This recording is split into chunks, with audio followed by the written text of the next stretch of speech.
Tim's the man.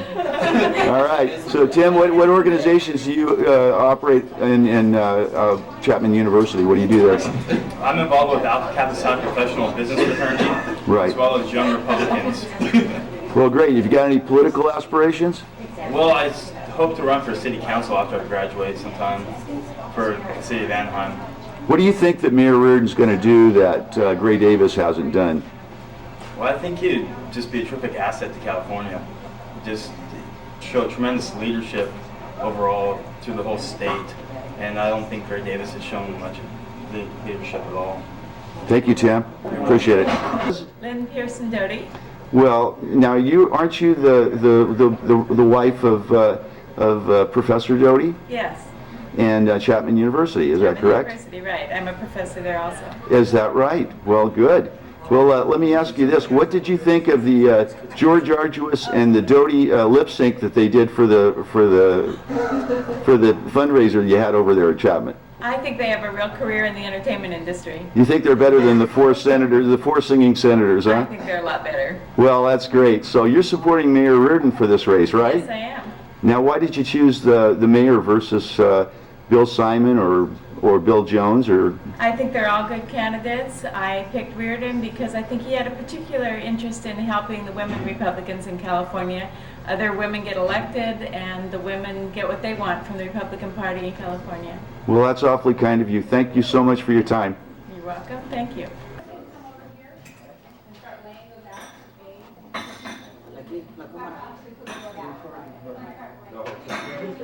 So tell me, you're supporting Mr. Riordan for the gubernatorial nomination. I am.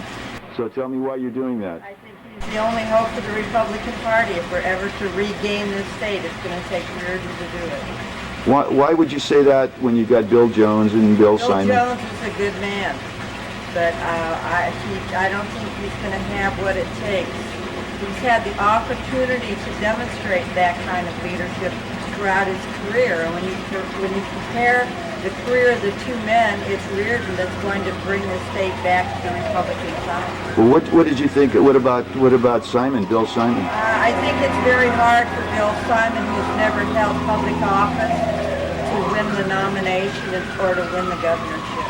So you're going with Riordan all the way. All the way. So you and Arnold Schwarzenegger are supporting Riordan. That's right, and I put my money where my mouth is. I'm here today supporting him financially and physically. So are you a woman for Riordan? A woman for Riordan. Thank you so much, Marilyn Brewer, former assemblyman.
I know. Why are you supporting the mayor?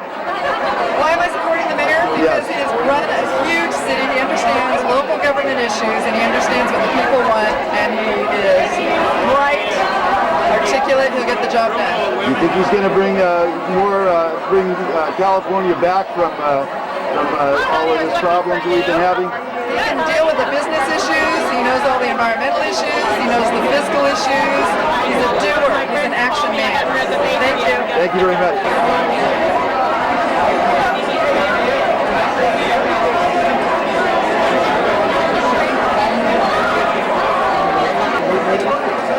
Yeah, that seems to be the common wisdom. But no, I enjoyed debates. I think we can't have like 50 debates and then not be able to travel up and down the state and figure out what's needed for California. But to have a few debates, I think is one I look forward to. I think we'll have a lot of fun. So, Mayor Riordan, let me tell you, we're all pleased to have you here in Orange County. What brings you to Orange County today? Well, I'm here to give a major address on issues pertaining to the women of California. Our women do not feel empowered. I feel that they should have the power to make decisions with respect to their body, with respect to their jobs, with respect to running for office. In effect, we have left women behind. They're a major resource that has been way underutilized. Well, listen, let me ask you this. This year, the GAO says that there's going to be about a $4.5 billion shortfall, and next year they're projecting $12.4 billion. As the new governor of California, how would you address those issues, sir? Well, I wouldn't do what our current governor has done, which is to take the largest surplus in the history of our state, over $10 billion, and essentially waste it. What he did, instead of using it on one-time things, he increased our base budget by 36% in a little over 2 years. This is totally irresponsible. We have to get smart. We have to set long-term goals like building schools, like building new roads to connect towns in California, things that are necessary for our future. Set them as goals and get there. Maybe not the next year because of budgetary problems, but over a period of time. So how would you deal with the shortfall, though, as far as are there things that you would have to cut that you may not want to cut? I think we're going to have to be awfully tough. We're going to have to spread a lot of projects over 2 or 3 years that we'd like to get done in 1 year. But we can't turn our back on women, health, and other issues that are absolutely necessary to the quality of life of all Californians. Thank you very much. I've got to get over here now. Thank you, sir. What brought the mayor here today for the women's Women for Riordan? Well, the mayor today wants to address this group of women in Orange County to talk about how important women are to the Republican Party and how he wants to bring them back to the Republican Party. And he's going to be outlining some of his ideas and how he's going to do that, and how women are going to be an important part of his administration and a part of the Republican Party in the future under Governor Riordan. So let me ask you about his contemporaries that are running for office. You've got Bill Simon, you've got Bill Jones. What's the mayor's concept on not meeting with them right now? Does he want to hold off until January, or what's his? In what sense? Well, as far as meeting him in debates, The mayor's agreed to 2 debates. One will be in January and one will be in February, and he's looking forward to those debates. In fact, he was the first person to call for debates, and the campaigns got together and they were able to agree on when and where those would be logistically. One of the things that's really important is the energy situation in California, and one of those issues is whether we should renegotiate the deal that Gray Davis made for energy. Right. What's the mayor's or soon-to-be governor's position? Well, the mayor clearly supports renegotiating the contracts. I mean, you're dealing with billions of dollars of contracts where over the next 10 years the taxpayers are going to spend $4 billion on energy that the state can't use and doesn't need. So clearly that's the #1 priority, to renegotiate the poorly agreed upon contracts and get the state back on sound financial feet. So the mayor, if the mayor is to take office next year, he's still facing a 4.5 billion shortfall and a 12.5. I need some in there. All right. Well, listen, Matt, it was a pleasure having you on the cutting edge. Thank you.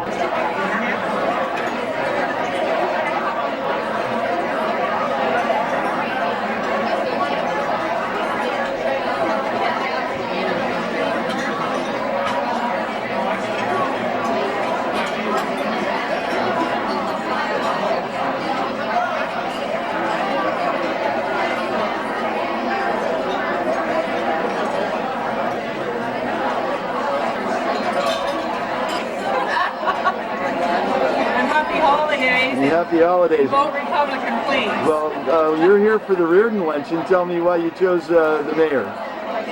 Well, I like him. I think he has charisma. He has a high profile.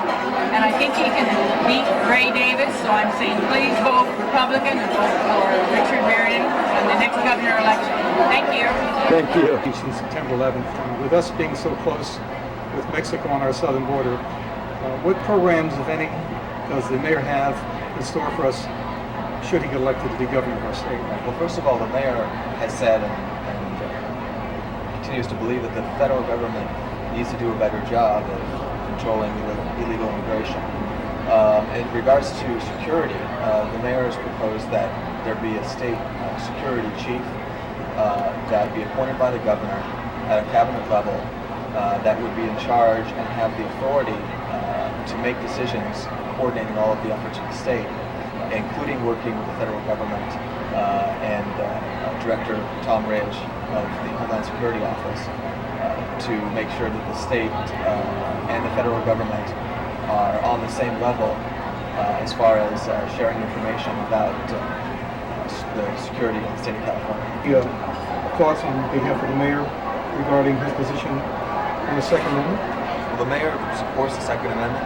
He supports every law-abiding citizen's right to own guns, and he believes that the federal government and the state need to do a better job of enforcing the laws that are already on the books, as opposed to having more new.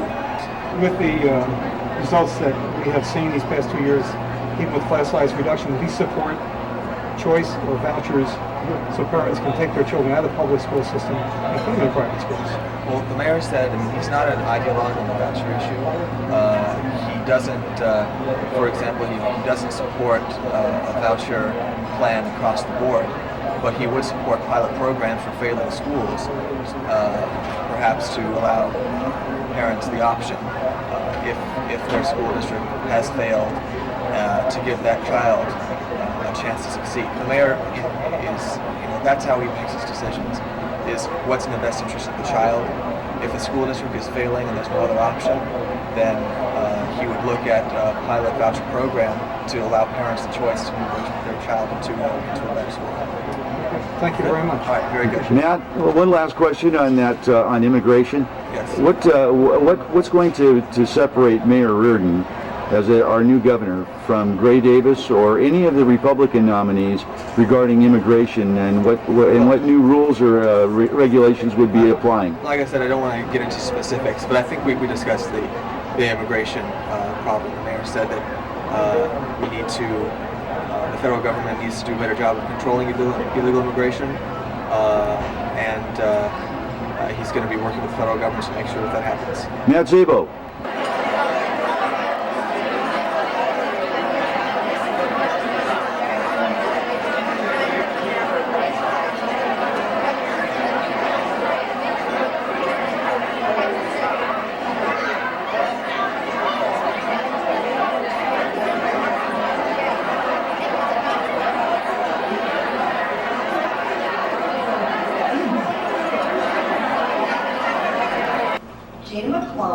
The First Lady of Hanford Hotel, and I are pleased to present Hanford's check for $50,000.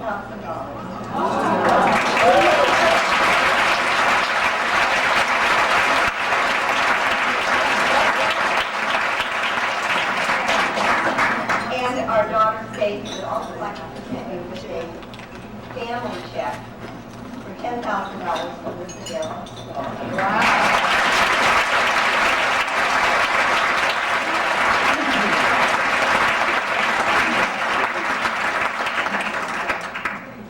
Barbara said it should go up before you change your mind.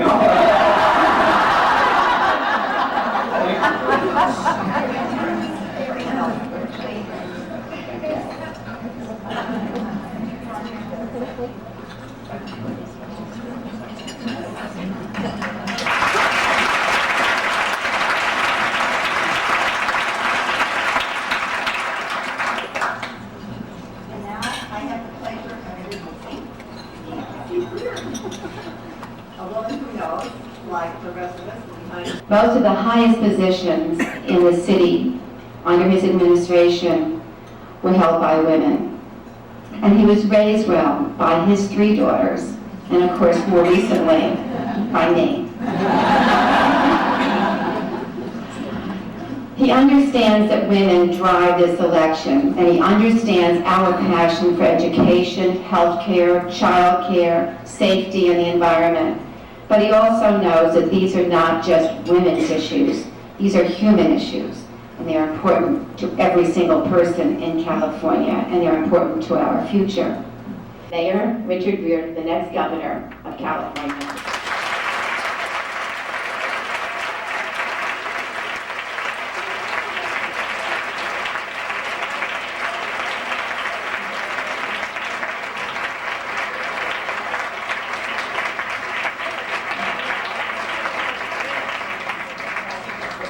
Wow, I didn't know you cared.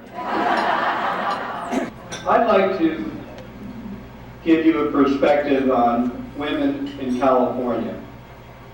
In 1952, a young woman graduated from Stanford University Law School. She was 3rd among 102 students in her class. And yet she could not get a job with a prestigious California law firm. So she ended up practicing law in Arizona. Her name? Sandra Day O'Connor, the great justice of our Supreme Court. Let's hope that never happens again. 50 years later, much has changed in our state, but much still remains the same. Even though California women voters will drive this election, your voice is still not heard loudly enough. Even though you have a passion for such issues as education, healthcare, the environment, and the economy, human issues which are vital to everyone in our state, your voice is still not equally heard. Why? Our leaders have simply not made you a top priority. Even though there are great organizations such as Seneca, Bush, and Emily's List that have done much grassroots level work to get women elected to office, the most positive force in our economy over the last 20 years has been the entry of women into leadership roles in government, in law, business, and medicine. Today, women lead our state, have led our state in starting over 700,000 new businesses in the last 10 years. To a great extent, you did it on your own. But now's the time to level the playing field. Too many women are squeezed between work and taking care of their children and aging parents. Women are simply tired. Tired of not having flexible work hours, tired of not being promoted equally with men in the same positions, tired of being paid less than a man, tired of unaffordable daycare, and tired of suffering these injustices while stalled each morning in commuter traffic. Sacramento has not put children first. We're $42 billion behind in building new schools, and we have failed to recruit and train sufficient teachers. This is hard to believe. 51% of all new teachers last year in California were not certified. Under the current governor, in a time of great prosperity and funding, the lights have turned out on education in our state. Funds for textbooks were vetoed. Funds to vital education programs were cut. And California students we saw ranked last in science and 48th in math among all the states in the United States. This in the wealthiest state in the history of mankind. I believe also that every child that comes in the world has a God-given right to quality health care as well as education. Yet the number of uninsured families in our state are growing at a record rate. At the same time, the funding for emergency rooms throughout the state has been drastically cut by Sacramento. Our children need us. They can no longer pay the price for callous, uncaring politicians. We need to have somebody who's in charge of security, a security czar who is in charge of security for the state of California, not an advisor as there is now. He or she must have the authority over emergency services, the National Guard, the Highway Patrol, and others to ensure the safety of all Californians. He or she must work with the heads of securities at each of the endangered venues. This heightened awareness of security also brings me to halfway around the world, Afghanistan. As I watch the news coverage of women shedding their burqas to walk outside and feel sun on their face for the first time in many years, I was deeply moved. I reflected on their struggle, about the waste of such a major resource in their country, not to be able to be educated, not to be able to work, has cost Afghanistan dearly.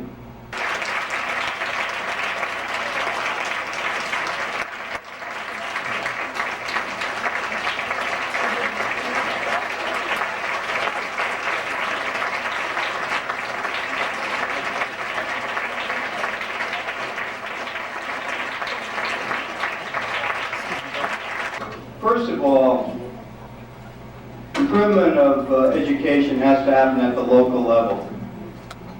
Washington and Sacramento can't cure education problems by lobbing magic pills to the local school districts. Now, they do have all the money up there. They can give money to the local school districts, but the local school district should have control over how it's used, which gets me to it's your responsibility, all of us, to make sure that we have the best board members who pick the best superintendents, who hold principals, teachers, and others accountable.